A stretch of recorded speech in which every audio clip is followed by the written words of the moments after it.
Ataque inminente. Imminent attack.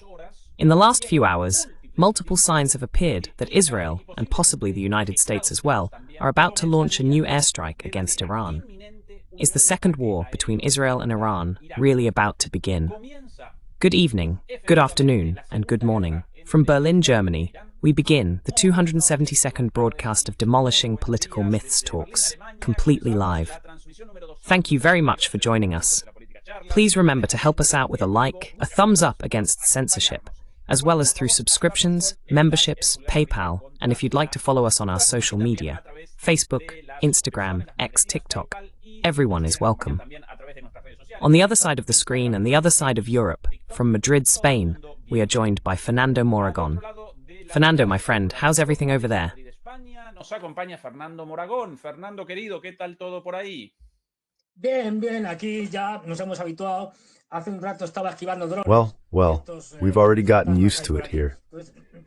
A little while ago, I was dodging drones, those ghost drones that are around here. You have to walk down the street dodging them, because they're not just in the Nordic countries and so on anymore. Now we have drones everywhere. But anyway, you get used to dodging ghost drones, because you can't see them. You have to imagine them. That's the remarkable thing. So you walk down the street, you see people doing this and that, and you don't see anything. But anyway, it's just that the Russians have some tremendous invisible stealth technology. That must be it. But anyway, that said, unfortunately, hopefully we're wrong. Unfortunately, we're waiting for the second Israeli-Iranian war of aggression. Or if you want to look at it this way, given how close in time it is, the second part or the sequel to the 12-day war.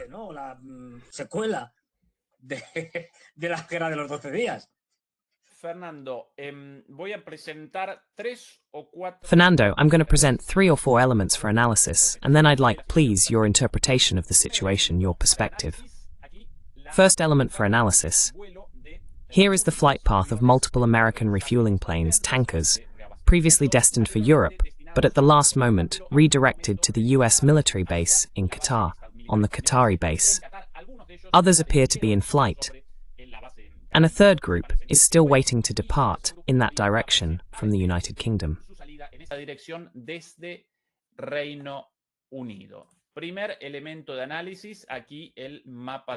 First element of analysis. Here is the flight map of some of the planes. More evidence, more clues. Over here, more refueling planes identified by open source intelligence. All these are refueling planes. Refueling, United States Air Force, all coming from Prestwick in the United Kingdom, heading to the airport with the code XJD, AL, UDID. Boeing KC-135T, well, all of the same model. A Boeing KC-46A Pegasus, also an in-flight refueling plane.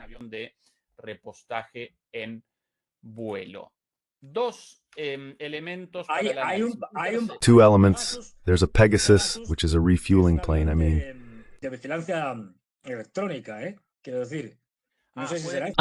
It might be an AWACS, possibly, which is more or less for the same thing, basically. No, of course. Look, this couldn't be any clearer. I mean, come on. Now you'll be presenting all the elements, all the evidence, and in the end, as we say here, if it looks like a duck and quacks like a duck, I mean, it's obvious. Clearer this, Fernando. This is definitive. This, beyond being funny, this is indisputable evidence, an irrefutable argument.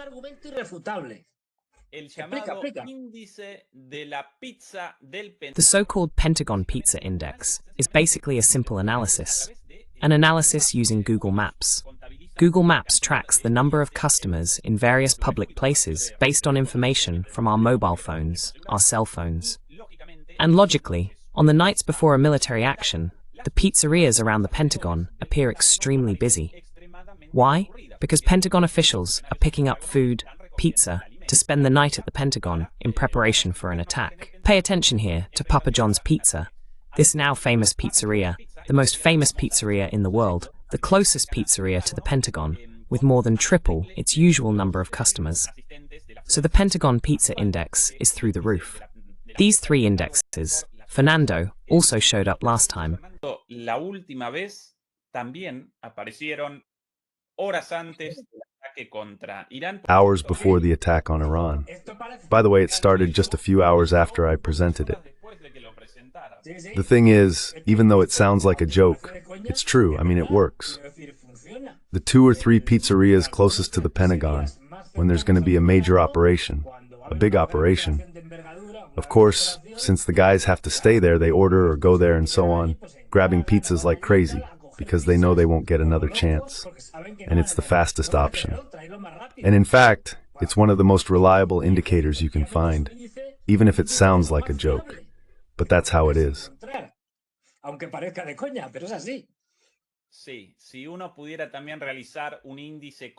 Yes, if one could also create an index with the cocaine dealers, with the cocaine distributors near the Pentagon, surely the demand would show a sharp increase to keep everyone up all night, right? And people at the Pentagon use these substances, well, just like in the entire White House. But anyway, we lack that index for now.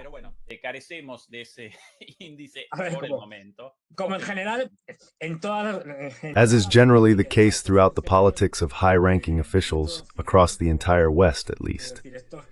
I mean, this has been proven, you know.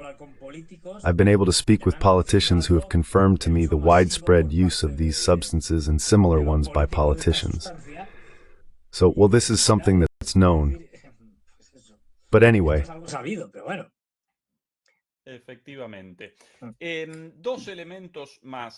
Exactly. 2 more elements, Fernando, that we can deliberate on a bit further. First of all, we could start with this. The meeting or encounter between Donald Trump and Benjamin Netanyahu in the United States, just like last time, a few days before the attack on Iran. The particularity in this case is that Trump finally presented his peace plan, and Netanyahu accompanied him, endorsing it after carrying out. Después de realizar modificaciones sustanciales en el documento original. Substantial changes in the original document. Here are the words of both from yesterday. One of the great days ever in civilization. If Hamas rejects the deal, which is... I have a feeling that we're going to get a positive response. But if not, as you know, Bibi, you would have all our support to do whatever you need to do. Palestinian state. Fernando, your analysis of this meeting and of Donald Trump's peace plan for Gaza. The peace plan is that they make it easy for me. I mean, we all know that Israel has practically never fulfilled a single agreement in its history, especially not in recent times. And with Netanyahu, not a single one. So the first thing Netanyahu did when he got to Israel was to say, well, in this peace plan, this idea they told us about withdrawing from Gaza in stages and eventually almost leaving Gaza altogether, that's just talk. We're not going to do any of that. He already said it. Could it be any clearer? So that's it. This peace plan is never going to be implemented.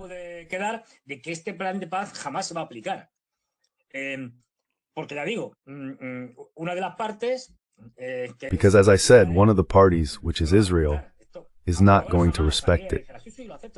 Even if Hamas were to come out now and say, yes, yes, I accept everything and so on, it doesn't matter. It's a trap plan. Another thing is, and I don't know what Hamas is interested in, that is knowing it's a trap. Is it in their interest to outright reject it and make it clear that this is nothing but a trap and it's going nowhere? Or is it better to accept it so that the public can see that the one who will break it is Israel? I don't know. I have no idea. I don't even know what would be better if I were in Hamas's leadership. But that this is not going to be fulfilled is more than clear. Pero que esto no se va a cumplir, es más que claro. Y que qué casualidad que el plan. And what a coincidence that the plan coincides with these preparations to attack Iran. Why? Because if Hamas accepts, they would at least get a truce that Israel would break whenever it wanted. But anyway, that is, they would manage to more or less close one front, since they are going to open another. What will they say to each other?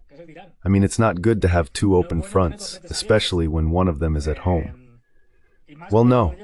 And besides, that's another story. That is, the recognition, the pressure in Israel is growing, the recognition in a clear way, because this peace plan is the acknowledgement of a defeat.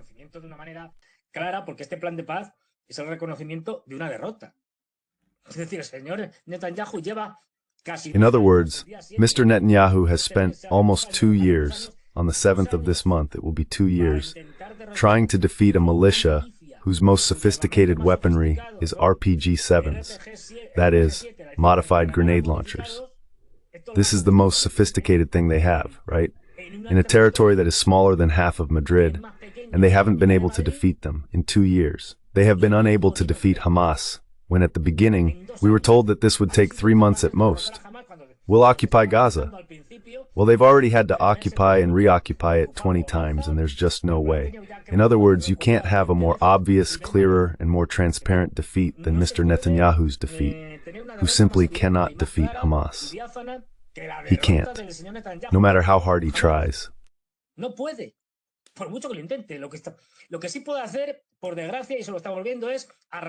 What they can do, unfortunately, and they're doing it again, is devastate Gaza. And that means killing as many civilians as they can and turning the place into a pile of rubble. That, yes, that they do extremely well. But putting an end to Hamas? No. In fact, the last time I checked, which was Monday, I don't remember if it was Monday or Tuesday, I can't recall. So yesterday, or the day before. Among the news, there were at least 2 officially recognized cases of attacks that had taken place in Gaza by Hamas and other groups, but mainly Hamas, in which there were Israeli dead and wounded who had to be evacuated. In other words, it's a constant bloodbath for the Israeli troops.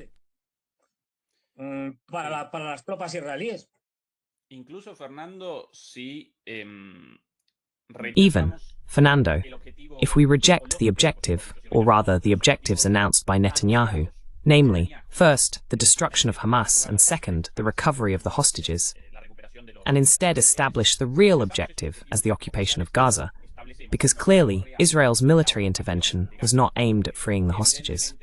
In fact, the largest number of hostages were released as a result of an agreement between both parties, and if Israel wanted to, it could immediately reach a new agreement for the release of the few hostages still alive.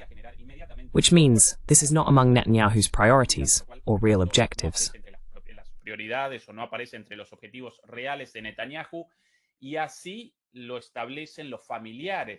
And that's what the families of the hostages are saying, as they openly reject the policy of military actions supposedly carried out in the name of rescuing the hostages. And then there's the issue of defeating Hamas. For me, dear Fernando, there was never a real intention to defeat Hamas. Because Hamas, from the very beginning, from its creation as a force against the PLO to its later funding through Qatar with the green light from Netanyahu's government, has always served as the excuse for the real plan, the true objective, the occupation of Gaza. Even if we consider that as the real goal beyond the official objectives, they haven't been able to achieve it, and in this case, they haven't succeeded, thanks to the courage, almost the stubbornness, of the people of Gaza, resisting to the death on their land.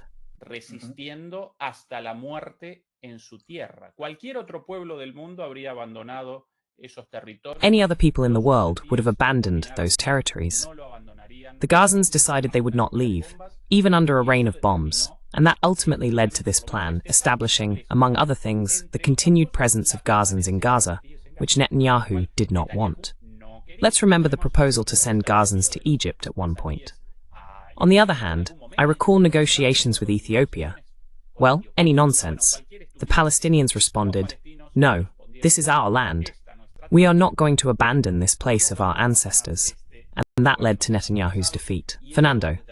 Derrota de Netanyahu. Fernando.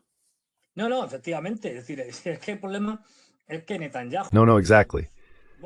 I mean, the problem is that Netanyahu on the one hand, in his craziness, and on the other hand, we always have to keep in mind that Netanyahu puts his personal problems above anything else.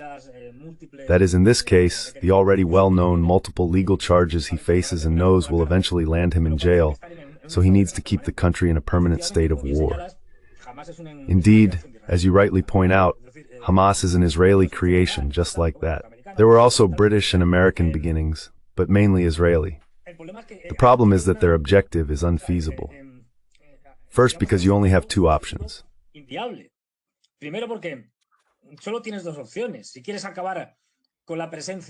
you want to eliminate the presence of Gazans, that is Palestinians in the Gaza Strip, there are two options. Either you kill them all, which is not easy, and I'll explain why it's not easy, or you carry out ethnic cleansing, which was initially what they tried to do with Egypt. Until Egypt said, no, absolutely not. We are not willing, and we are deploying the army here to prevent any penetration, expulsion, or mass ethnic cleansing of Palestinians into the Sinai Desert. So, that option is off the table. What are you going to do? Put them on ships and send them to, I don't know, Africa? No, it doesn't make sense, because it's also an unfeasible operation. We're not talking about sending 20 people or even 1,000. We're talking about at least 1,500,000. In other words, we don't even know how many have died.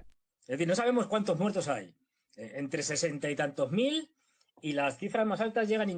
60-something thousand and the highest figures even reach 68,000, if I remember correctly.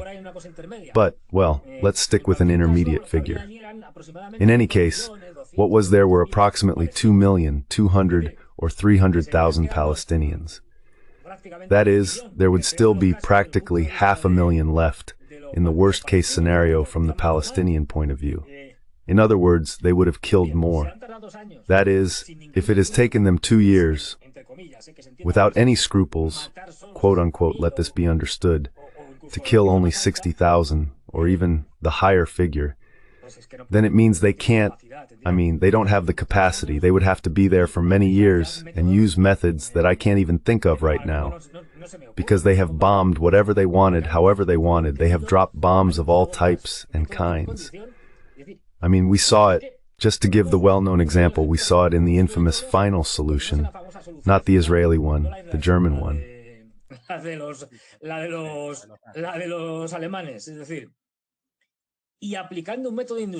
And by applying an industrial method of murder, they killed a huge number. They had much more capacity, even with the technologies of the time, than the Israelis, and even so they couldn't kill them all. And not just because World War II ended, but because it's very difficult to kill so many people, even in an industrial way. So in that sense, Netanyahu, well, I think he just tried to push forward, and now he has the problem that, in fact, with the issue of the hostages, what he would want, obviously this is unspeakable, what he would want is to kill them all.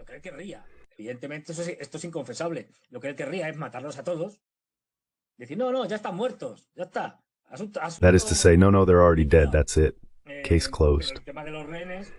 But the issue of the hostages has taken a tremendous toll on him. And not just the issue of the hostages. Many Israelis more than just suspect, putting it mildly, that Netanyahu was behind October 7th, meaning that either, at best, he turned a blind eye, knowing what was happening or what was going to happen, or he was directly involved in it. Because no one, absolutely no one, believes that such a small territory, extraordinarily monitored, infiltrated by Mossad or Shin Bet in this case, and they knew nothing.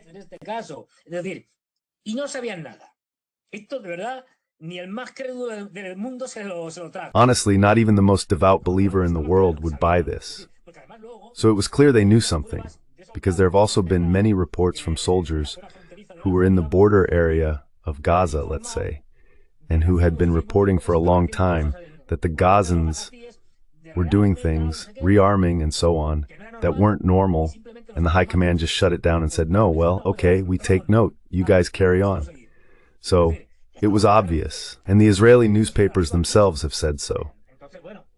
So just like we're seeing with this Trump peace plan, well, it's just a smokescreen. A smokescreen to buy time, most likely, and also to keep public opinion distracted while they're preparing the attack on Iran. But really, there's nothing more to it.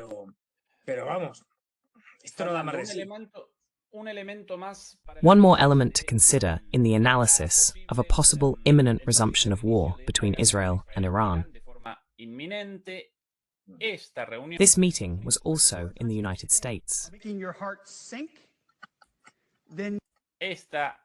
So finally, the famous meeting, the much anticipated meeting with the Secretary of Defense.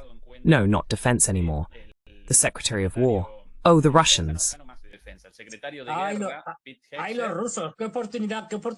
What a missed opportunity to launch a hypersonic missile there. You'd wipe out the entire military leadership. The Pentagon would be left with just sergeants, nothing more.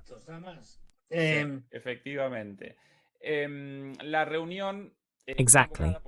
The meeting was called by the Secretary of War, Pete Hegseth, with all the American generals, around 800 from all over the world. A few days ago, Fernando and I were discussing the possible topics, what Hegseth might want, what Trump might want. Well, in the end, both Hegseth and Trump participated with their respective speeches. And, well, they presented several interesting things, many of which we had already anticipated in our previous conversation. Here are some of Hegseth's opening words, tough ones. Pay attention. If you don't like what I'm telling you today, you should do what honor dictates and resign. That's how Hegseth began this meeting. A little more from Pete Hegseth. Challenge us.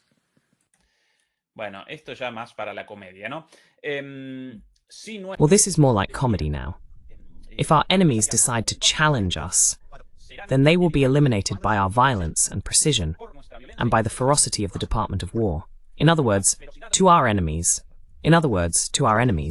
And now he's looking at the camera like in his best days on Fox. FAFO, FAFO. This is a code. What does FAFO mean? Basically in English, fuck around and find out. Something like, mess with us, right? And you'll find out what's what. Something like that. Something crude, just said with the initials.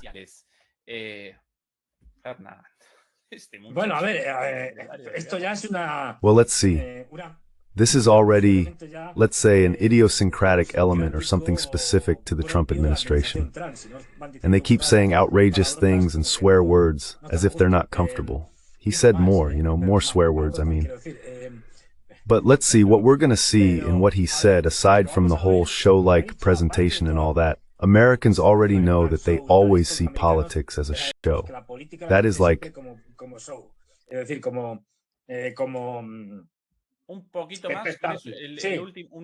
A little more, one last bit before your analysis, Fernando. Here's the last part. From now on, this will have subtitles. 1 second. I always watch this at a higher speed.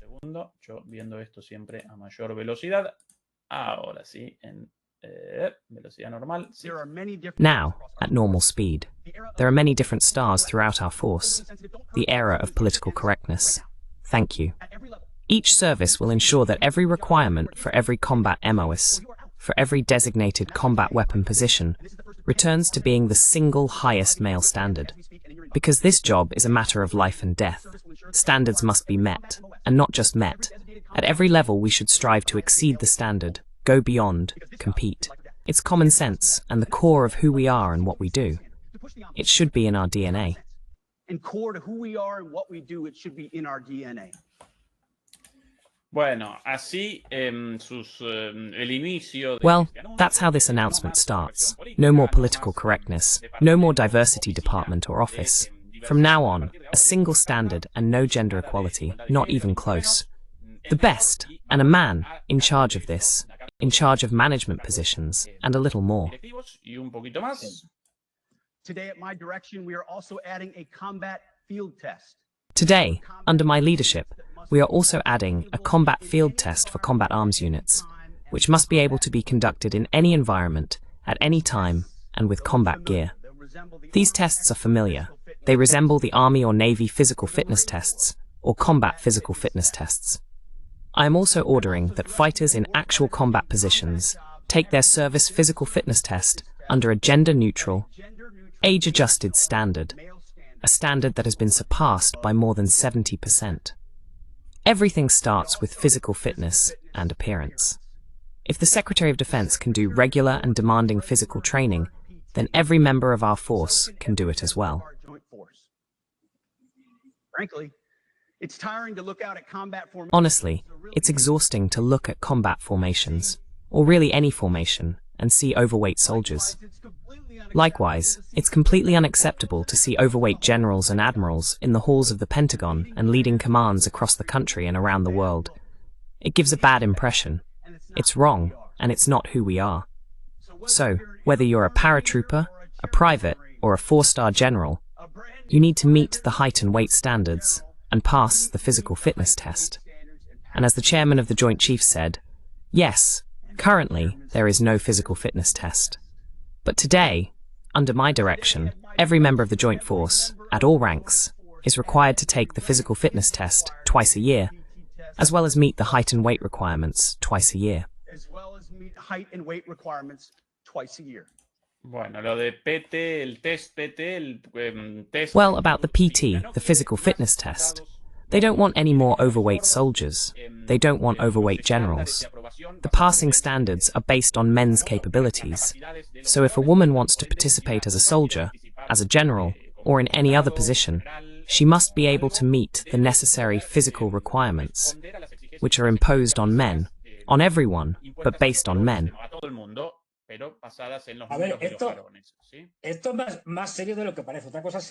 This is more serious than it seems. Another thing is the way they tell it. Since they like spectacle, they have to do it this way. What he's saying, and there's a moment when he says it, I have it here somewhere. He says something like, no more months of identity. I'm not sure how it would be translated. Offices of law, meaning men in women's clothing. No more worship of climate change, no more division, distraction, or gender deception. No more debris. I've said it before and I'll say it again. We're fed up with this shit. He's the one who says shit, not me.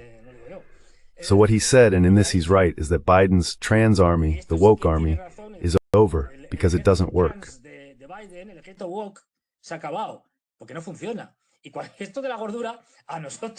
And this issue of being overweight might seem funny to us, but the obesity problems in the US military are tremendous. And that makes an army non-operational if they can't even fit in the tanks. I mean, they just don't fit. It's true. These parades we've seen with chubby but really chubby, almost morbidly obese soldiers, that's useless. So they say, let's see. And that's why they really emphasize that here, everyone, from the four-star general to the lowest-ranking soldier, has to be prepared for their duties. The joking around is over. And by the way, they're also talking about the joking around, especially among generals and so on. There are a lot of generals, almost more than soldiers, but anyway.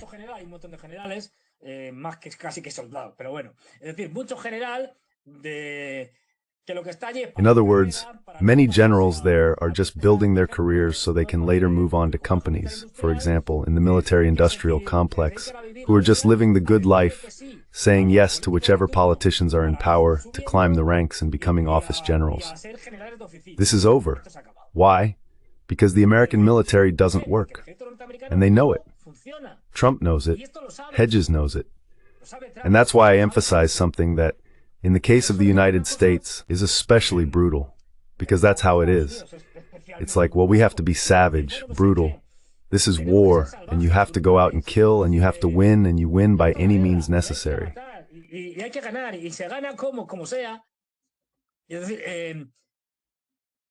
That is to say, this message is being sent out, and I think that, in a certain sense, let's not forget that he said no, no, and let's hope. Because, of course, this is the speech, let's say, that he gives to the public, which is the soft one. But as he pointed out, no, later they'll have it in their emails. In other words, underneath, behind the scenes, we'll send you the hard guidelines. That's when you'll really find out. And what he's telling them is, you have to be ready to fight now, immediately. I also think he's telling them, look, they'll say it, It's just around the corner. I don't want a woke army going there to act like idiots. And in fact, the US Army has already said it's going to do another one of these, 2 more, and one of them will be aimed at the military-industrial complex.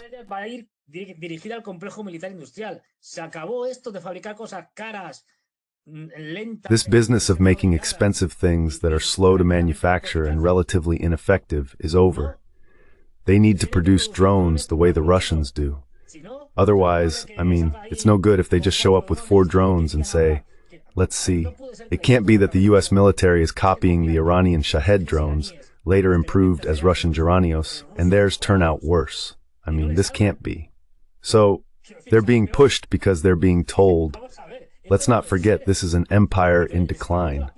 And as an empire in decline, those who want to prevent its collapse, in this case the Secretary of Defense and the President, have to take the lead and say, this is as far as we go, gentlemen. The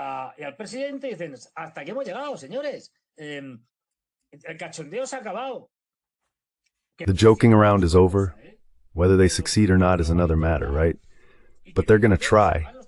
And they're at war. They're even saying it. They say, no, this is to make war. And those of us who are protected, we make war. In fact, they're in a permanent state of war. They can't allow this. And well, what we have now is that the trans army is over. From now on, you have to be real tough guys. I mean, let this be understood in the most negative sense of what it means to be a tough guy. That is, this is proven. I mean, there are many studies and so on about this, and you only have to look, for example, at the prisons in any country and see whether there are more men or women in proportion to the population.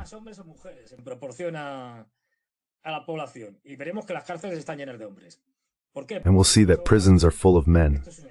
Why? Because men are more violent. That's a fact. It doesn't matter which culture you look at. I mean, it doesn't matter if you go to China, Africa, Latin America, wherever you want, whether they're Buddhists, Muslims, Christians, atheists, Martians. Guys, men, we're wilder, more brutal. We have a greater capacity for brutality. That's just the way it is. And that's why armies are made up of men, even more so now.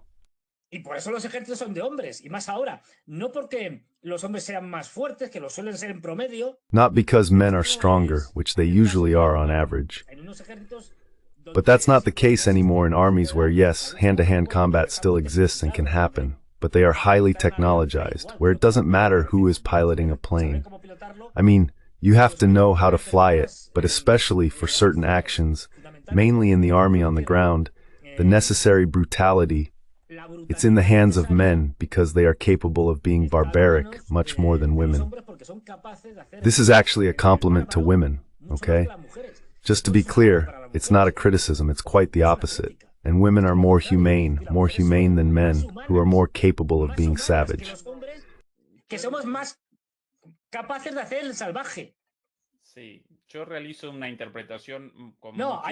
Yes, I interpret this with much more skepticism than you do. To begin with, my position. Pay attention to these images from just a few hours ago. One moment, because there are too many videos in the queue. Now, yes, too many videos in the queue. Well, you get the idea. Okay, why isn't the video starting? 1 second. For some reason. The video playback. The drones. There we go. Well, this is the same Secretary of War, just recently. A few days ago. On Fox News, of course. Always him. Very handsome, right? Slim in a suit. He was in the military. He was in the military.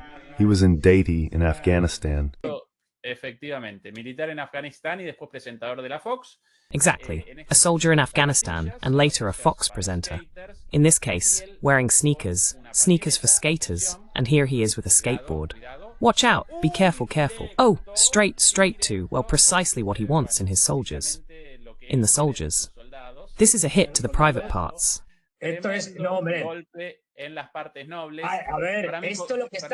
Look, what he's doing is setting an example. He's setting an example that if you get hit in the balls, you have to tough it out. I mean, because soldiers have to endure getting hit in the balls. Now, the fact that the guy is a clown...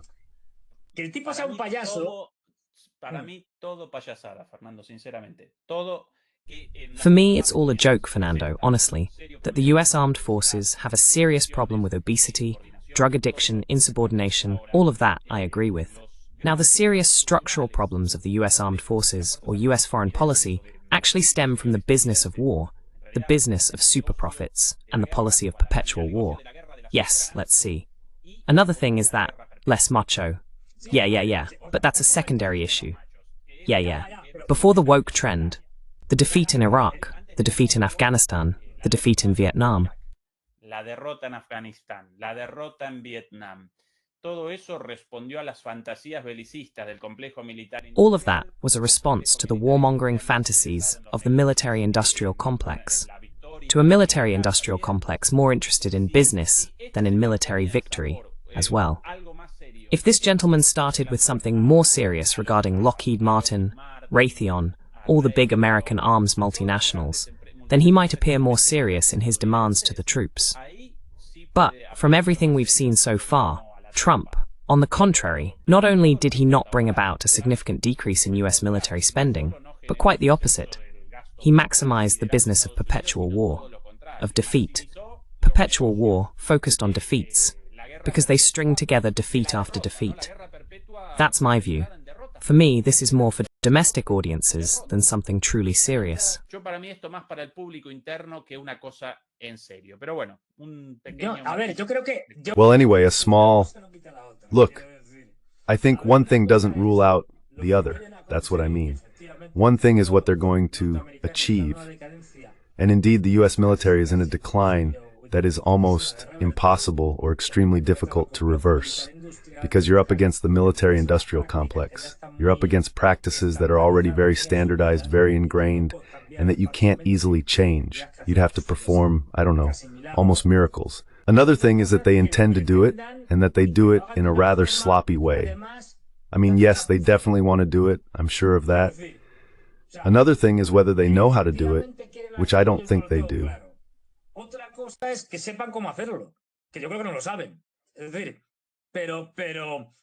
That is to say, but indeed, as I said, in fact, it was announced that the next one was going to be because later they might change their minds, who knows. It was going to be directed at the military-industrial complex. In other words, they were going to meet with them. We were all going to meet. Let's see.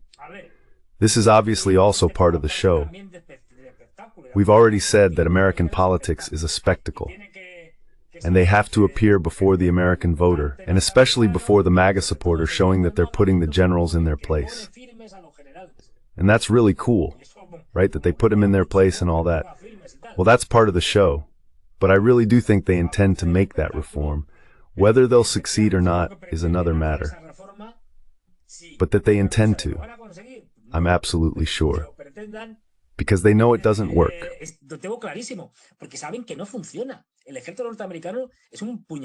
The US military is a damn disaster. And the military-industrial complex, well, yes, even if they reach an agreement, I mean steal, no, we agree that they steal from us, but at least steal from us and produce more. It's laughable. I mean, the degradation of the military-industrial complex is such that quality is rock bottom, deadlines are extremely long, and there are constant delivery delays. The quantities are very low. And we'll talk about this in relation to Iran. But of course, right now, the United States is not in a position to carry out a war. I was going to say a long one. Well, even a moderately long one, meaning several months. Notice we're not talking about years, but months, because they simply don't have enough ammunition.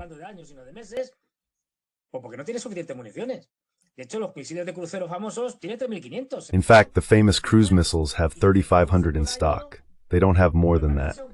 And the ones they produce per year, I think it's about 800 or less. They say, we're going to double production. Okay, fine, I'll buy it. They're going to double production. So instead of 800, it'll be 1,600.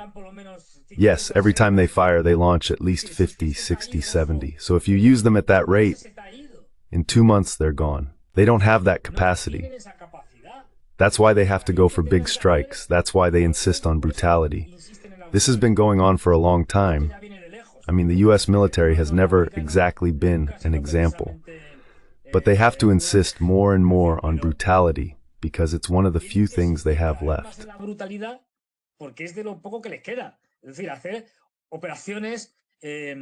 That is to say, carrying out wild operations. That's why they insist so much that we have to strike and all that, and these kinds of things. This is one of the things they're clear about and know they have to change. Like I said, I don't think they have the slightest idea how to do it. But just as they have to change everything else. The problem is that they won't be able to change the military-industrial complex because it's already too late.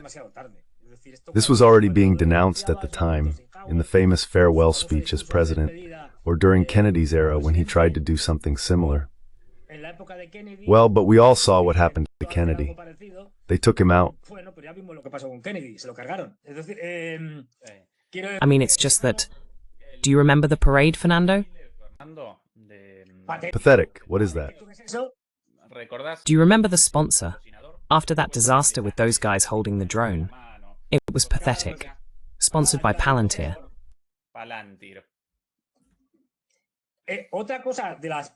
Another thing, the only thing I think Trump said that was interesting, aside from nonsense and all that, is precisely about the internal war. That is, you have to be prepared not just to fight. Let's start with Trump. First, this also stems from a lack of seriousness. But pay attention to this. 1 second. The thing is, this shouldn't be done in public. I mean, the serious thing would have been that if you want, assuming this is about calling everyone together and all that, you call them, but you don't televise it. I mean, no.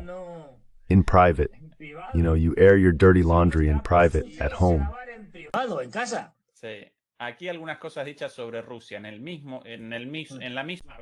Here are some things that were said about Russia at the same meeting, just a little after Hegseth.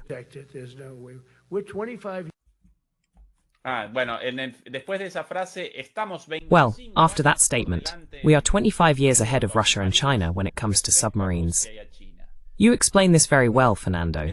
That whole "I sent them a submarine" thing is nonsense. The submarine is always stationed somewhere in the ocean.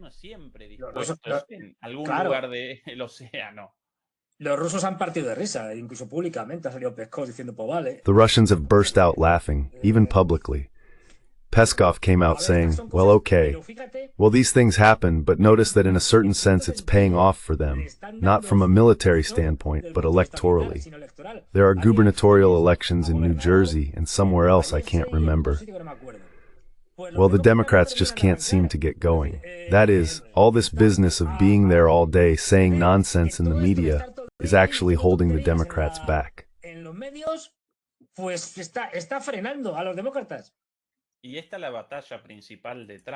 And this is Trump's main battle, much more than the geopolitical battles.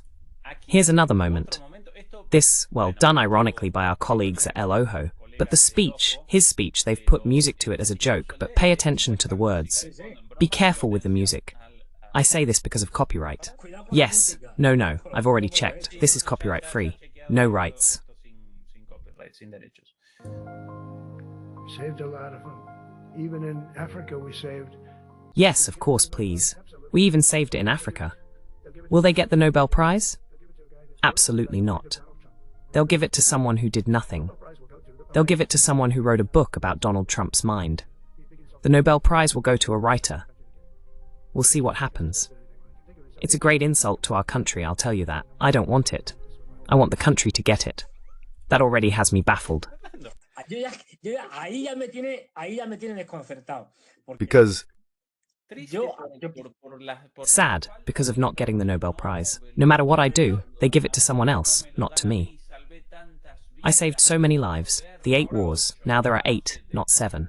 In Azerbaijan, the war between Azerbaijan and Armenia, and the other one, if I remember correctly, Armenia against Nagorno-Karabakh.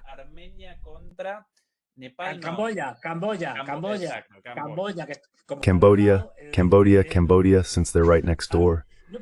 I mean, I think all of this already, I just can't explain it otherwise. I mean, okay, the guy is an egomaniac and a narcissist to the nth degree. No one can doubt that. But with this stuff, I think the guy, he's parodying himself. He's self-parodying. He's making fun of people. Because otherwise, I just can't explain it. I mean, with the Nobel Prize thing, I just lose it. I crack up here. to put it bluntly. About people, I mean, and I say, come on, someone will write for me or whatever, and they'll give it to them, but not to me and whatever. And he doesn't care about saying something about Albania. And whether he remembers or doesn't remember where Albania is, how to pronounce Albania, it doesn't matter. And if it's 7 or 8 wars, well, it might as well be 9. I mean, I think the guy... Well, that's it. Something more here. Aquí algo más. Y después podemos presentar, Fernando, tu punto sobre lo... And then we can present, Fernando, your point about domestic politics, about the cities. Because there, yes, he's being serious. Serious domestic politics. But here, well, once again, the clowning, the tension. Regarding the legacy of presidents. You have to be cool, or you have to be smooth, as they say in some Latin American countries. You have to be cool when you walk down the stairs, but not cocky. Be cool when you go down the stairs, but don't show off.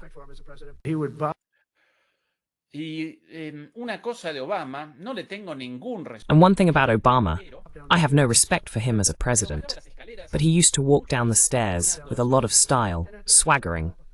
That's my imitation of Obama walking down the stairs.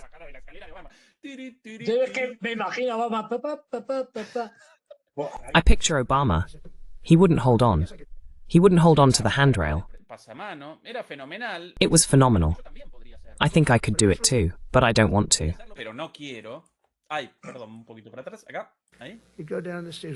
Oh, sorry, just a little bit back. Here, there. He wasn't holding on to the handrail. It was amazing. I think I could do it too. But if you do it, eventually bad things are going to happen. But he did a lousy job as president. And just one accident is enough. Anyway, he did a terrible job as president. But hear his envy. Obama coming down the stairs, swaggering with style. I could do it, but no, I hold on to the handrail just in case. That's all.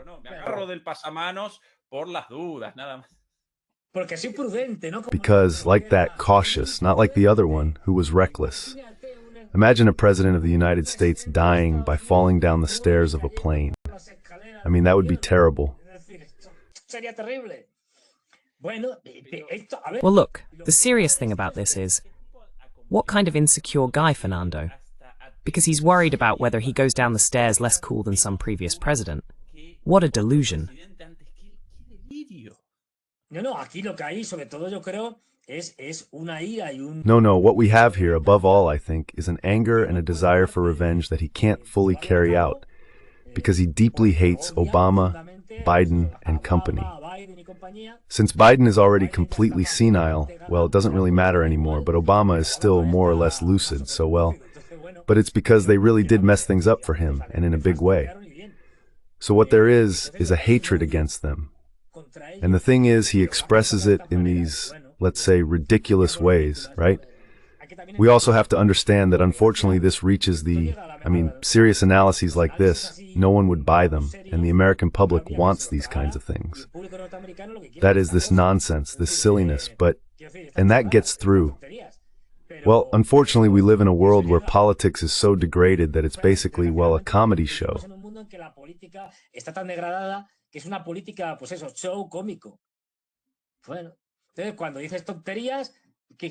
So when you say nonsense like, haha, look how funny it is. Well, the same thing is happening more and more in Europe. In this, we're becoming more and more like the United States, and politics is increasingly a spectacle. And we see Stoltenberg back in the day, or now Mark Rutte saying nonsense. Well, just to name a few. Macron, don't even get me started. Not a day goes by without him coming out with something. And well, this spectacle politics is unfortunately aimed at dumbed-down populations. I'm sorry, but that's just how it is. And they laugh at these politicians' antics, in many cases, especially the American ones. But anyway, that's where we are. So in the end, there's always a correlation between the quality of politicians and the quality of European societies.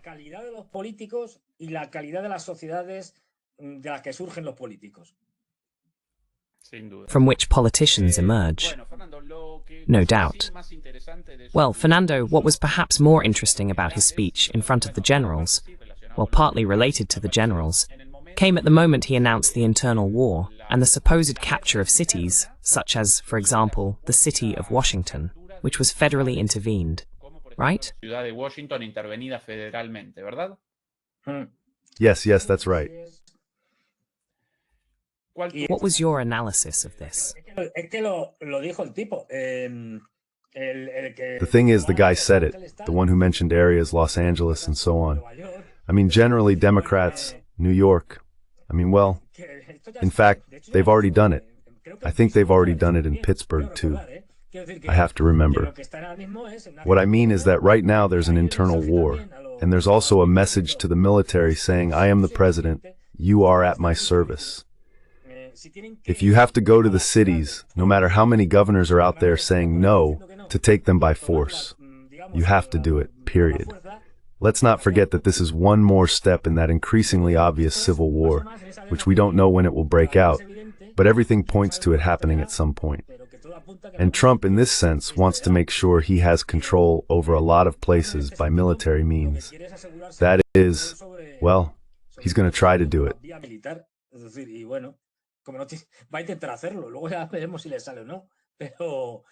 We'll see later if it works out for him or not.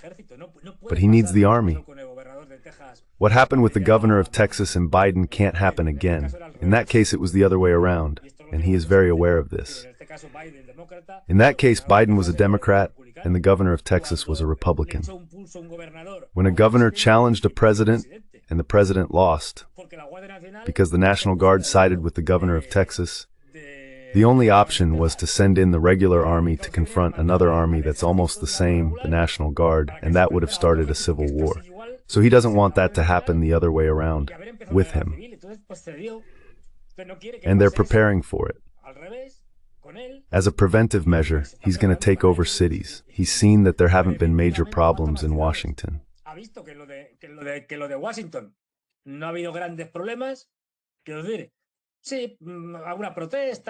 Yes, some protests, whatever, I don't know. The Democrats are saying, look, he's a dictator, he's going to become a dictator. Well, it's not out of the question that this could end in a dictatorship. Between this fake democracy, which is neither democracy nor anything else, and just going straight to a dictatorship, there wouldn't be that much difference if it weren't for the personal partisan interests of the different power groups. But the thing is, it leaves out one group, which is the Democrats. You'd have to find some way to relocate them, because obviously getting rid of them doesn't seem very... Getting rid of them physically, like a kind of Night of the Long Knives, that's just not it. He doesn't have the capacity to do that, really. He might want to, but he doesn't.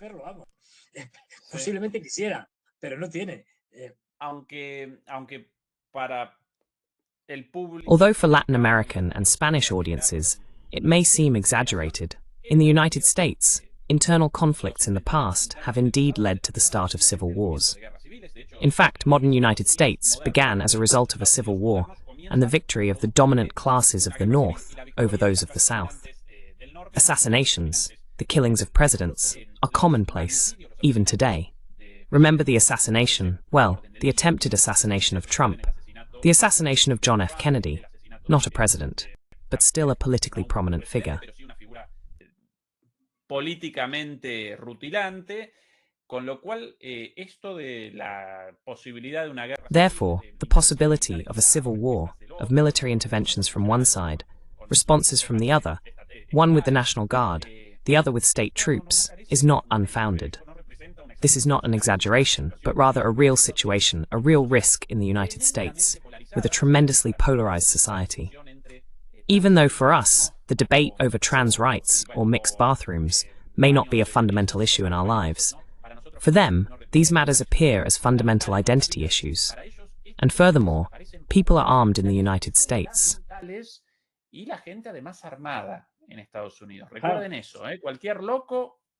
Remember that, any lunatic with a rifle. Look, I don't think it's a coincidence. If we look at it, since Kennedy's death, Kennedy's assassination, lately there's not a week that goes by without some major shooting happening somewhere. I mean, apparently they've increased, or at least they're getting more coverage in the media. And this is not a coincidence. I mean, if you give the impression that the situation regarding insecurity and control in society is terrible, that legitimizes you to take drastic measures. This is older than the hills. I mean, this is really old. Para colmo, crisis económica, Fernando, el cual nunca ayuda. To make matters worse, an economic crisis, Fernando. That never helps. It always accelerates social uprisings. Well, this is interesting. Why don't we wrap up, dear Fernando, with the situation in Iran? Here, today's Israeli press says, Israel Hayom, one of the most widely read newspapers. Israel and Iran are heading toward a new war.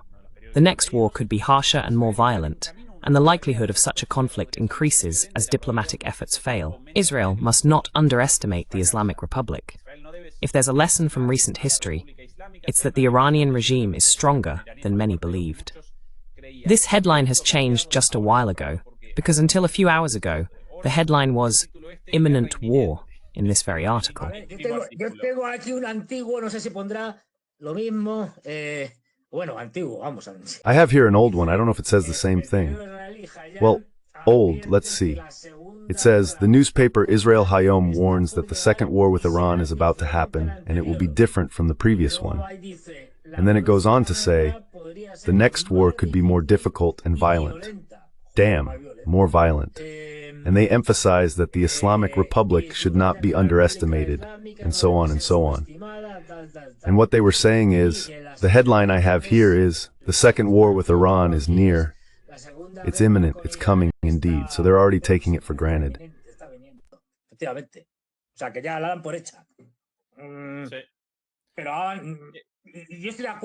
Yes, but I agree with that, I agree. Unfortunately, I think it's already, right now we're witnessing the preparations. You mentioned it earlier with the in-flight refueling planes, which are obviously not needed to bomb Gaza or Lebanon. It's clear, what do you need them for? And we've just, I think the Carl Vinson, that aircraft carrier, has already passed through the Strait of Gibraltar. It's positioning itself in the usual spots for a war. We're also seeing the arrival of B-2 bombers. Estamos viendo también la llegada de bombarderos B-2. Pues está claro. A propósito de guerra, sí, de acuerdo completamente con tu. Well, Fernando, speaking of the war, yes, I completely agree with your analysis, dear Fernando. Soon, there will be another war in Iran. Second topic of this broadcast, dear Fernando. How about we start with the words? Well, Ukraine, and the latest escalation by the Europeans toward war, each time taking it a step further. Here, for example, let's start with Donald Tusk. We are going to present a series of political figures with increasingly crazy speeches and ever more belligerent and suicidal demands. Here is Donald Tusk.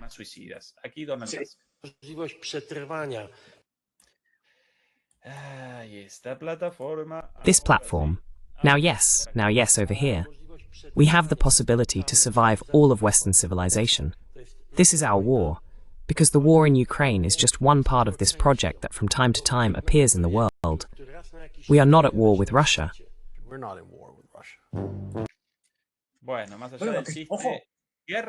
Well, beyond the fact that there is a war involving the entire West, what he's saying is tremendous. It's about all of Western civilization, Armando. This is our war. Here, this is our war. Acá, esta es nuestra guerra. Más claro agua, ¿sabes? Si esto, clear as day, you know? If this, because the Russians have already accepted it, but this, considering that there haven't been any formal declarations of war since World War II, this is the closest thing to a declaration of war. I mean, it's the acknowledgement that we are at war. Well, they're saying that we're at war with the Russians. I'm telling you, because the Russians are taking it with a kind of caution and sense of humor. I don't even know how to put it. I mean, it's frightening. But imagine if it were the other way around, if Mexico came out and said we're at war with the United States. What Tusk said, I don't want to know, or Tusk, I don't know how to pronounce it, I don't know Polish. O Tusk, no sé cómo se pronunciará, no sé polaco. Es decir, That is to say, well, right now, American planes would be bombing Mexico City. I mean, with this, they are already openly saying, we have escalated, we have taken another step in warlike rhetoric. We have now moved directly to suggesting that we are at war with the Russians, or at least making it more or less clear. Why? Because as we said the other day, last Sunday, we have to prepare the population to accept that war is now inevitable, that we are at war, that drones are already flying everywhere, that all sorts of things are happening to me, that poor Ursula von der Leyen is having her plane's GPS hacked. I mean, all of this is orchestrated.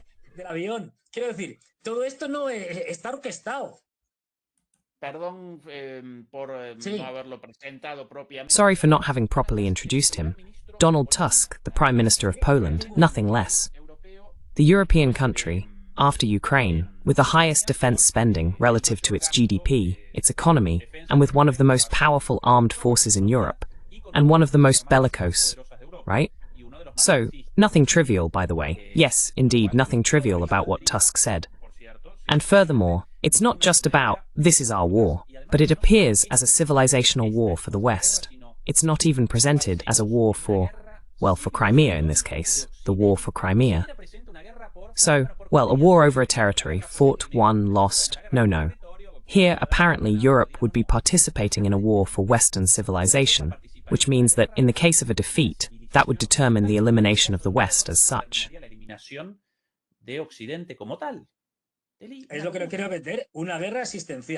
That's what they wanted to push on us, an existential war. I mean, look at where we've ended up. What was an existential war for Russia? And it still is, but for obvious material reasons. Because if NATO military bases and missiles are placed in Ukraine just 5 minutes from Moscow, they don't stand a chance. Now these lunatics have messed things up so badly that on the one hand, they can't lose anymore, because if they do, it's not just the end of Western civilization. The whole setup they've built collapses, from the European Union to NATO, etc., and this entire political class we have goes down the drain. So of course they can't lose. Their whole racket would be over.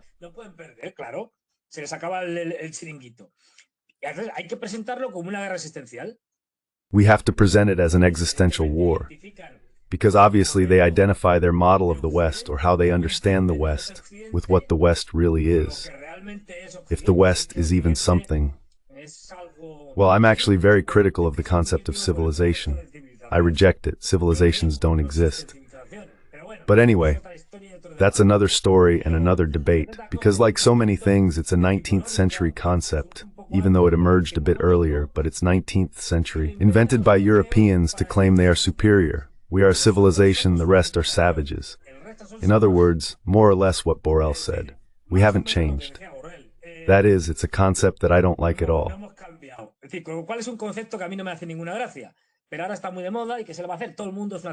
But now it's very trendy and everyone's going to do it. It's a civilization. I'm a civilization too. Well, okay. But what can you do? But this is very serious, because this is an escalation. I mean, now it's an either I lose everything or I win everything. It's like World War II.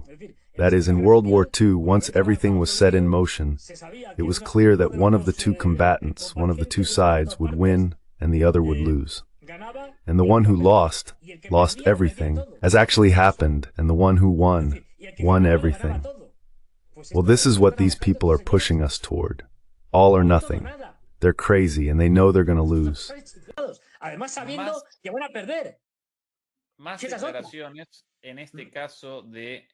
More statements, in this case from Keith Kellogg.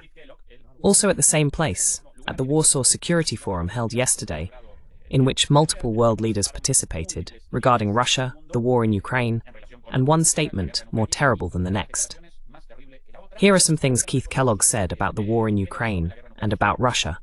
Putin and Russia do not have the capacity to overcome NATO. They do not have the capacity to overcome the West. I spoke with many military experts, and I always asked them the same question. Can Russia win this war? No, Russia cannot. They do not have the capabilities. After 3 years, the losses are immense. That's Keith Kellogg on Russia, and now Keith Kellogg, this with subtitles, regarding Tomahawk missiles. En cuanto a los misiles Tomahawk, Let's remember, if I'm not mistaken, that he was a guy who became a general. I mean, we're not talking about someone who doesn't know anything about these matters. Clarify. Are you saying, though, that it is the president? Well, according to Kellogg, Trump approved the delivery of Tomahawk missiles and deep strikes against Russia.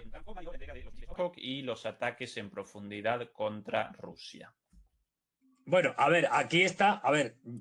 Well, look, here it is. It's well known because it's been proven that Kellogg lies more than Trump, which is saying something.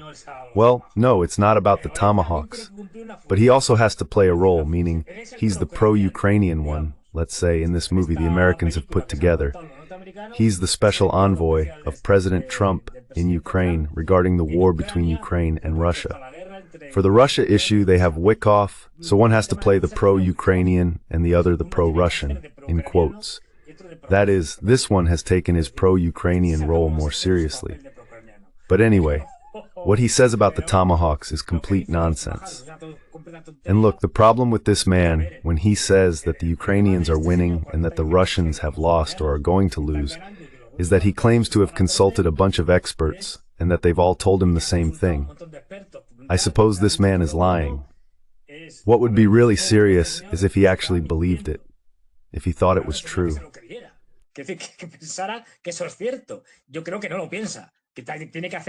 I think he doesn't really believe it, that he just has to play that role. So what can he say? That Poland, which is a fiercely anti-Russian country, well, he has to say this nonsense that the Russians are losing. Well, it's also part of within the European propaganda narrative, and in this case the Americans are supporting the Europeans. There's still a sector that keeps saying the Russians are losing and the Ukrainians are winning, and that they're going to win. But, as I said, I think it's just because of the circumstances that he's the one in charge of saying this kind of nonsense. And I don't think he actually believes it. I mean, he's aware that he has to tell these lies. Sí. Ahora, por otro lado, Fernando, Yes. Now, on the other hand, Fernando, what a weak President Trump is, in the sense that any random person in his administration can make statements about these issues freely, with total impunity. How can a special envoy to Ukraine respond if the president endorsed deep strikes against Russia? That is an extremely serious statement.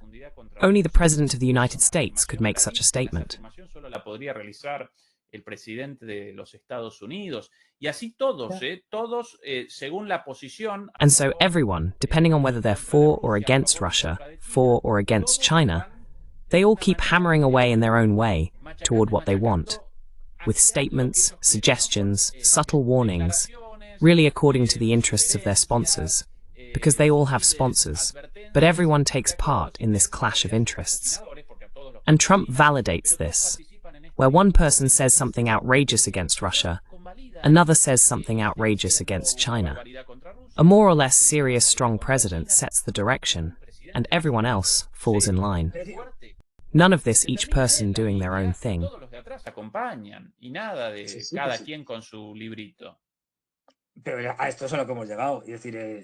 But this is what we've come to. That's why we're saying that the United States is a declining power. Just look at the last presidents they've had, and the current one. Well, it's laughable. I mean, really, this isn't serious. Not long ago, someone asked Putin or told him and so on, and he said, why don't you post tweets or things like that? Why don't you have social media? And the man basically said, I don't think it's serious for a president to be out there posting things on social media. Besides, I already have, let's say, the presidential office, and if something needs to be posted, it will be. But I'm not going to dedicate myself to that. It's just not serious. Because we have a spectacle-driven politics that isn't serious. And it could also be a strategy of confusion. That is, if you have a bunch of people saying different things, your enemies or adversaries never know what you're going to do.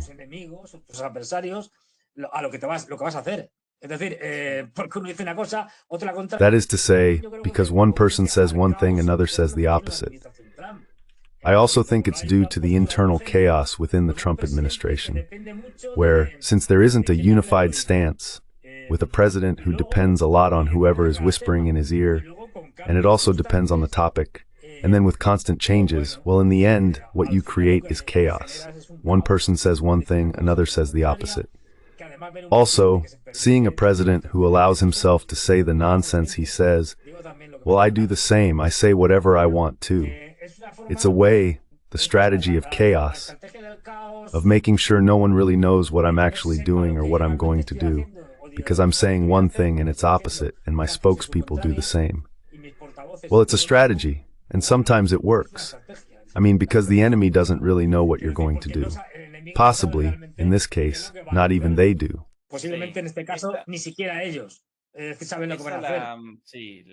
They know what they're going to do. Yes, they call it strategic ambivalence, and that's what the next statement at the same forum will be about.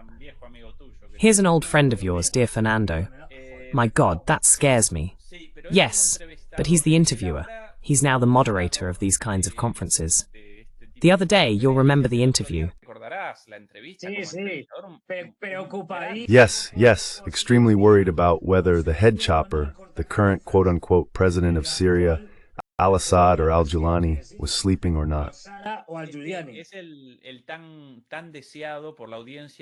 The much-desired human touch of a moderator, right? That touch of closeness, of candor. Are you sleeping well, Mr. al-Julani?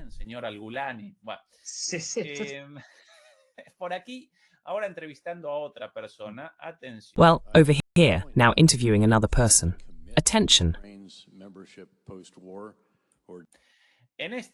At this moment, should NATO commit to Ukraine's membership? To your ranks?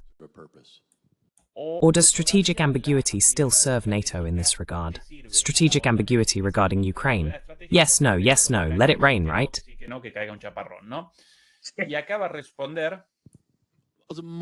And here he's going to respond. To Ukraine's membership, I believe. Jens Stoltenberg, until recently Secretary General of NATO. What a leadership change, from Stoltenberg to Rutte, my goodness. Well, and Stoltenberg responds, yes, I think so, that we should honor the word we gave. The space between NATO and Russia is getting smaller and smaller.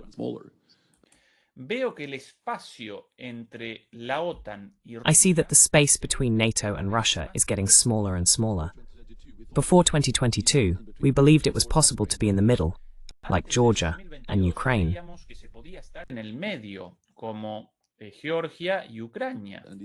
I think what we've seen is that either you're covered by NATO security guarantees, or you're in a very dangerous place.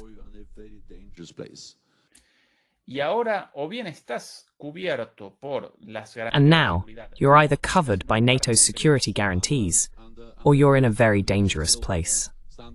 That's why we should fulfill the commitment we made in 2008, of course at the famous NATO summit in Bucharest. The space between Russia and NATO is getting smaller and smaller, so NATO's advance is necessary, and as a logical consequence of its statements, so is confrontation.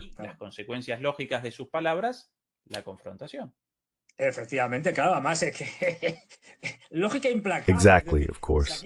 And also, it's relentless logic. I mean, here we have NATO, which keeps getting closer to Russia, so the space keeps getting smaller because NATO is moving closer to Russia. Of course, I mean, look, this is all part of a coordinated movement to keep escalating. This kind of reminds me, I can't remember the name, but look, all political parties here in Spain, for example, when elections come around and so on, all the members, and not just the members, especially the politicians who are going to participate in events and all kinds of debates, they get a sort of list of topics they have to cover and phrases they have to say. It has a name, I can't remember it, but they do get it, you know? It's no secret, everyone knows this. It's been this way for a long time and it's public knowledge.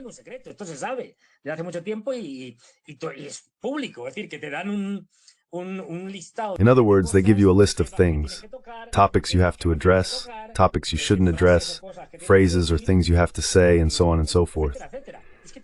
And there's a name for it, but I can't think of it right now, maybe some other word. Not syllabus. No, not syllabus. I just can't remember the name. It's kind of like a recipe, let's say. Obviously not a cookbook that's for cooking, but something like that. It's like, look, here's the script for what you have to do and what you shouldn't do, what you have to say and what you shouldn't say. Well, this is the same. Let's not think that these, at first glance you think, right? They have a more or less general script and then they start throwing out this kind of stuff to escalate things. Because, let's be honest, Stoltenberg, when it comes to military matters, he doesn't have a clue.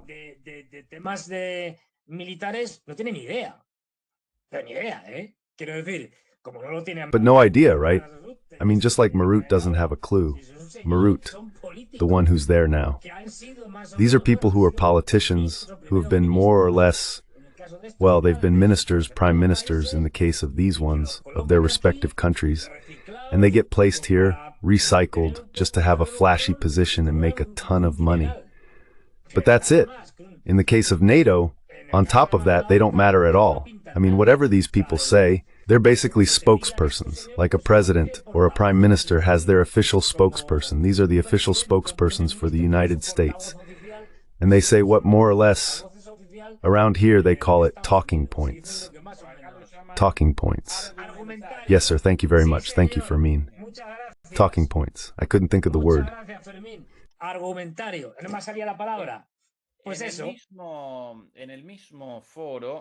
At the same forum, in his opening speech, Mr. Jens Stoltenberg made a truly striking statement, saying the following: "1 billion for the defense of Ukraine is 1 billion less for healthcare, education and infrastructure. But the highest price is letting Putin win. Therefore, we must bear the costs to pay for peace." What do you think, Fernando?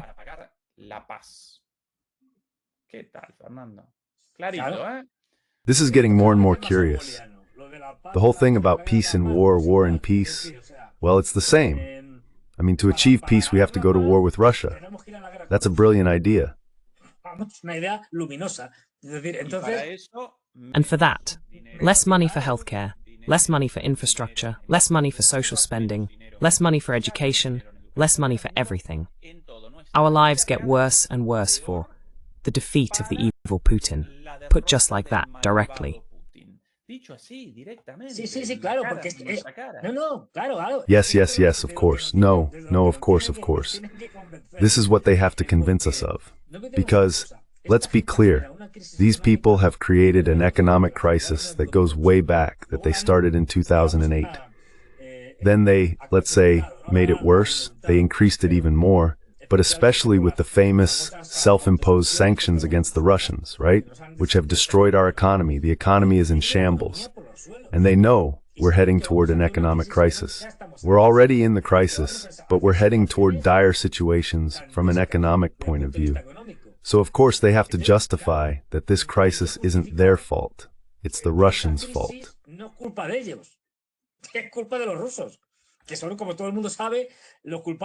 They are, as everyone knows, the ones to blame for everything that happens in the world and part of the galaxy, that is to say. So well, that's why they have to come out saying, no. But look, the reason is that the Russians invaded Ukraine, and we have to spend a lot of money. And that's why you are poor. You're not poor because we've done a disastrous job managing the economy. No. Don't get it wrong. You're poor because the Russians invaded Ukraine and we were forced to sanction them. And from there, of course, they keep pushing. They're arming themselves, missiles and all. They're going to invade Europe. And so we have no choice but to cut your funding. You're going to be poorer. But it's the Russians' fault.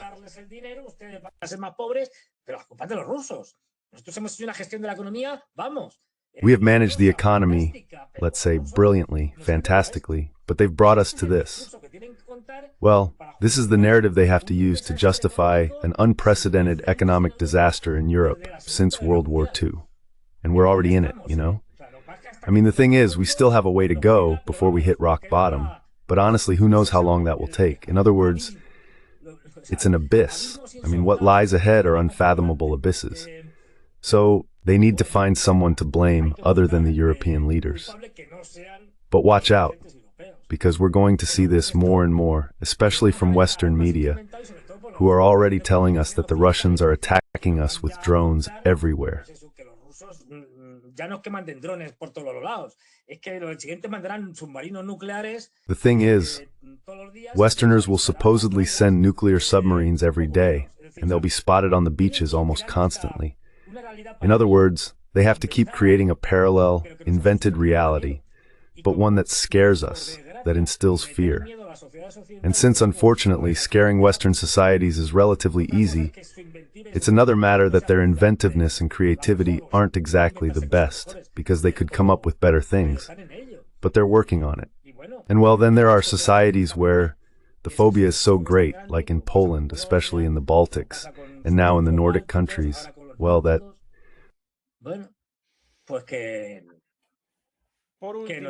Lastly, Fernando, Mrs. von der Leyen. How could we not mention her? Maybe yes, she's the one being crowned, right?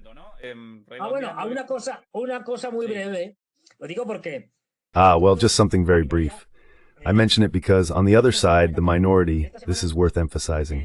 This week, yes, this week if I'm not mistaken, the Slovak parliament has approved, yes, Slovakia, yes.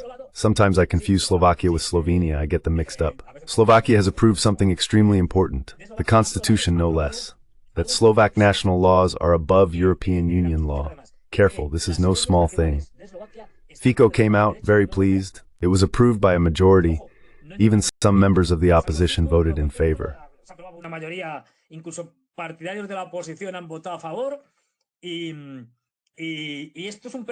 And this is an important precedent, because right now what's happening is exactly the opposite. Our national law is subordinate to community law. And then, what Orban said, that is, regarding Ukraine. Ukraine is not an independent country, or a sovereign state. It is maintained by the West. Ukraine should not behave as if it were sovereign. It has lost a fifth of its territory in the war with the Russians. The Russians took it from them. That's where sovereignty ends. Are we maintaining the rest of the territory? Yes. If the West decides not to give a single cent, Ukraine will shut down, it's over, it disappears.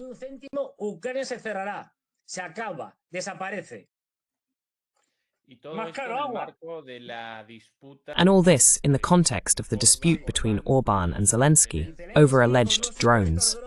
Hungarian drones in Ukrainian territory. Drones that have never even been photographed. Nothing. Right now we have more evidence of the existence of UFOs than of Hungarian drones, because in Europe there aren't even any photos or anything. It's all just a crazy thing, especially with what can be done now with artificial intelligence.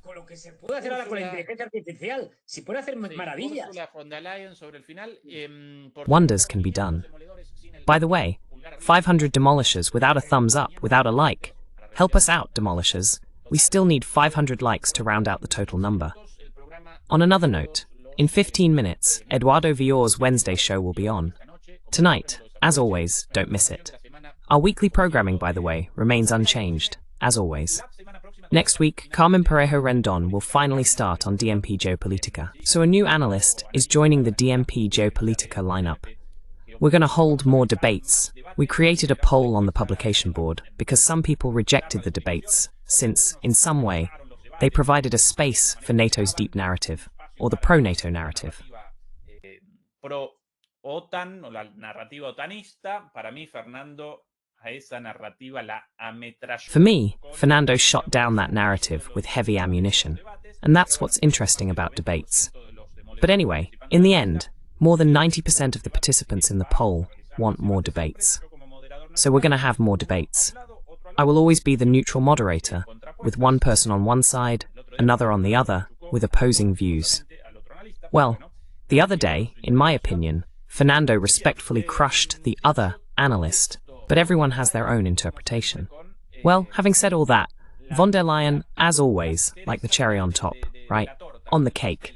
By the way, Fernando, all the craziness with Russian drones, Russian fighter jets over Estonia, Russian drones first over Poland, now all over Europe, Hungarian drones. Did von der Leyen start it all with the lie about the GPS on her plane? Proven to be false. Yes. Probada como falsa. Sí. Dios santo. Bueno. We live in troubled times. Oh my God. The Russian war against Ukraine is still ongoing. Vivimos Well, we are living in difficult times. difíciles. La guerra rusa contra Ucrania sigue aún. The Russian war against Ukraine continues. Vemos We see that Russia is testing sondeando nuestra resolución en Europa. testing our resolve in Europe. Por eso estos son tiempos en los que tenemos que tener una That is why these are times when we must have complete and absolute awareness of the importance of unity and strength fortaleza contra estos desafíos. in the face of these challenges. Por eso esta reunión del Consejo That is why this meeting of the European Council in Copenhagen, this is the context of this interview. That is why this meeting of the European Council comes at exactly the right time. Let's discuss two topics. One is, vamos a discutir dos temas. we are going to discuss two topics. One is defense and the other is Ukraine. Y el otro, Ucrania. Qué sorpresa. Defense, my commission has prepared a What a surprise! to discuss the direction of action. En cuanto a defensa, mi oficina preparó un... Regarding defense, my office prepared a proposal to discuss the directions of upcoming European actions, including measures such as the now famous drone wall, the European wall against drones. One of this lady's delusions. They want a drone wall. A wall against drones. Delusional, just like Trump's wall, the anti-drone wall, as we could call it in Spanish. And regarding Ukraine, if we all agree that Ukraine is our first line of defense, then we have to increase military support to Ukraine. That's why today we are providing an additional 4 billion euros to Ukraine. 2 billion of those 4 billion will be invested in drones. And we have to increase the pressure on Russia. Y tenemos que aumentar. And we need to increase the pressure on Russia. Por eso propuse préstamos de... That's why I proposed reparations loans. Pay attention now, Fernando, because this is where the comedy starts. I have proposed reparations loans for Ukraine, using the immobilized funds. We are not confiscating those funds, but we are taking the cash for a loan to Ukraine. Ukraine, Para un préstamo a Ucrania, Ukraine has to pay back this loan if Russia pays reparations. y Ucrania And Ukraine will have to pay back this loan, but only if solo si Rusia paga por las reparaciones. Russia will pay for Ukraine's reparations. The perpetrator has to be held accountable. Porque el victimario debe ser responsable. Because the perpetrator must be held responsible. Take Russia's funds, give them to Ukraine, but at some point return them, but only return them if and only if Russia takes responsibility for reparations to Ukraine. The funniest explanation for theft. Aparte que no creo que lo vayan a hacer porque saben las consecuencias. Besides, I don't think they're going to do it because they know the consequences. I mean, they're already doing plenty of crazy things with the interest they're generating from the money stolen from the Russians, their assets. But of course, I mean, if they end up doing this, look, in this crazy world, anything is possible. But well, if they end up doing this, the massive exodus of investors from Europe is going to be brutal. Because, I mean, am I going to leave my money here in Europe so they can confiscate it from me like they did to the Russians? No way, absolutely not. So, well, actually, the Belgians are the ones most opposed to it because most of those funds are, let's say, confiscated by Belgian entities.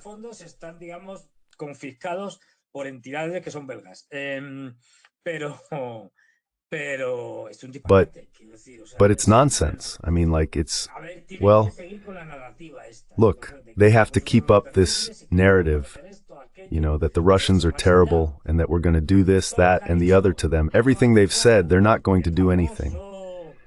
The famous drone or anti-drone wall, Hungary has come out saying, I'm not going to take part in this, which leaves a gap, I don't remember, of 90,000 square kilometers, something like that. I mean, all of this is nonsense. Ultimately, if they do anything, since money has to be spent, it has to be justified, because then we'll take a cut for ourselves. justificar, porque luego nos llevaremos una parte a nuestro bolsillo. Quiero decir, lo que estamos es subvencionar, aparte de que están. I mean, aside from the fact that they are subsidizing the North American military-industrial complex, which is going to sell almost everything. So, well, this lady has to start creating that atmosphere that we have to keep confronting the Russians. Notice how everything lines up, what Tax says, what Mers told us the other day, that we're not at war, but we're not at peace. Now this lady says we need to take stronger measures and so on.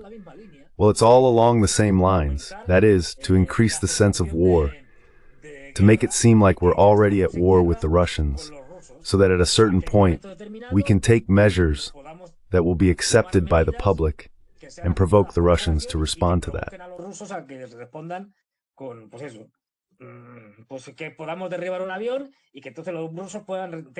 That we might shoot down a plane and then the Russians would be forced to respond and do something, and then we don't know what they'll do. That's basically what it's about.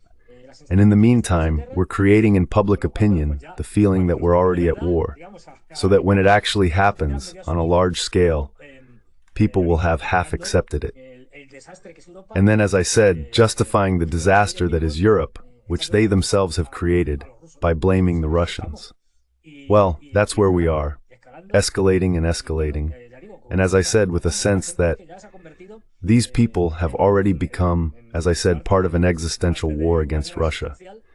Because they also see that their Europe, indeed their Europe, their concept of Europe, their way of understanding democracy, in quotes, Romanian style, is collapsing.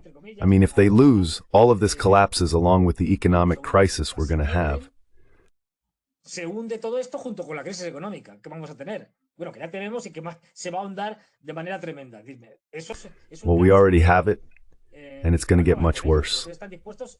That's a huge drain, and it's going to end up destroying it. So they're willing to do anything. Now, as we've said many times, they're willing to do anything. But since they're also cowards, it's only as long as we can get Daddy America, American Daddy, involved in that war.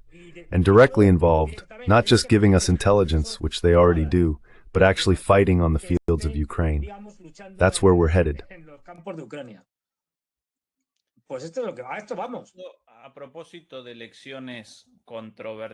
Speaking of controversial elections, Fernando, after last Sunday's disaster, on the 3rd and 4th, Friday and Saturday, if I remember correctly, parliamentary elections will be held in the Czech Republic, with polls showing strong support for parties opposed to continuing the war, Eurosceptic parties. Could these elections potentially create a new centre of resistance to this, as we've recently seen with Hungary and Slovakia, and possibly the Czech Republic as well? The first has already started. Pavel, right? The first, yes, the Czech president, has already started hammering on about Russian interference. La interferencia rusa. Si ellos después ganando las elecciones no recuerdan nada de la interferencia. If they, after winning the elections, don't remember anything about Russian interference, but in the case of a defeat, no. And since the European Union doesn't interfere, come on, pouring money into Moldova, I mean billions in favor. It's something crazy. Look, I think we can do a vote. Let's see, in the next elections, if those opposed to the war in Ukraine win, A, we could say, for example, that the results are invalid and the elections have to be repeated. B, option B could be, for example, well, fraudulent votes coming from polling stations in European Union countries, and they've all been thrown in there like crazy. C, we could say, for example, imprisonment of the opposition leader. And, well, a series of options. Let's see which one the European Union chooses. Because they won't be willing to let the others win, and they'll come up with something when those against the war in Ukraine arrive.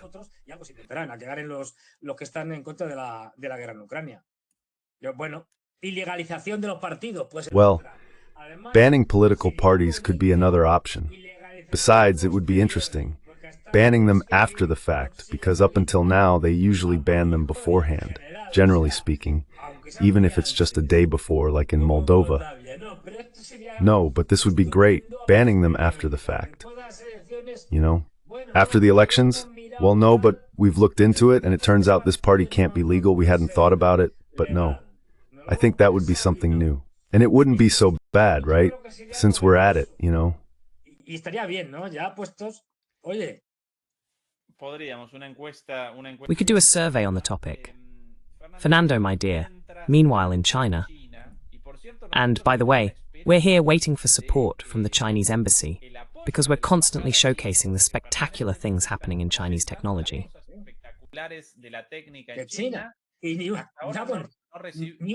Not a single yuan have they given us. No, I'll admit it.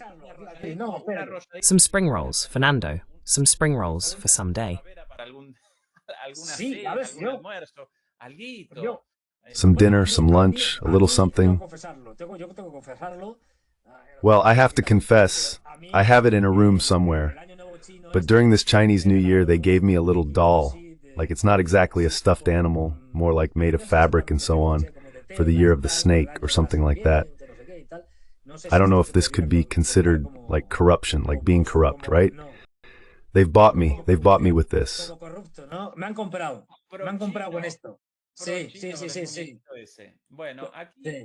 Yes.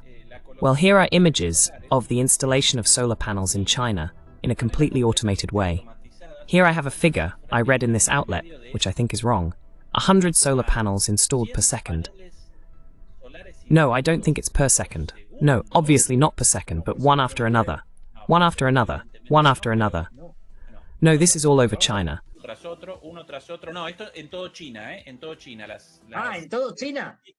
Throughout all of China? Maybe. If it's all of China, maybe. I don't know. But right now, China is the country that installs, not only is it the country that installs the most solar panels in the world, it actually installs more than all the rest combined. Like twice as much or so as the rest.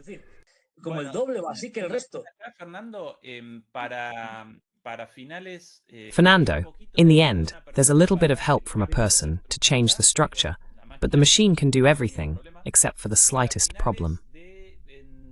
By the end of 4 or 5 years, China will generate more with solar energy than the United States does with all its energy sources. All of them. More than the United States with oil, gas, nuclear energy, well, all forms of renewable energy.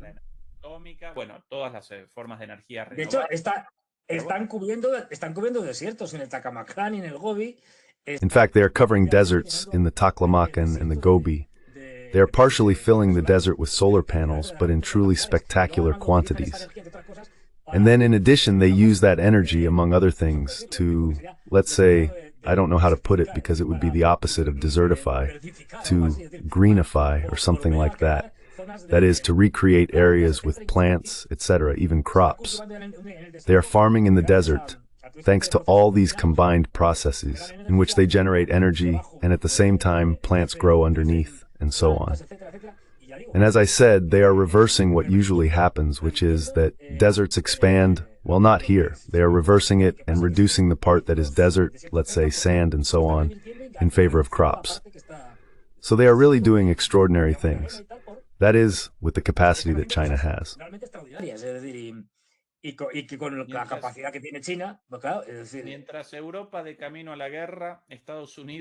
While Europe is heading toward war, the United States is heading towards civil war. China is on the path to economic and social development, greater well-being for its citizens, and a foreign policy of cooperation, of win-win, without charity. No, they want their share, naturally. Economic agreements that are good for them, and good for others. And then the European leaders, doubtful, intrigued. Why are the Chinese doing well, and we are doing so badly? Well, the formula isn't that hard, guys. But it's that none of them do. Let's not forget that most European leaders are globalists. They're against the nation state, and as part of their idea of a world governed by megacorporations, they have to destroy Europe. I mean, the Europe of nation states. They have to put an end to it.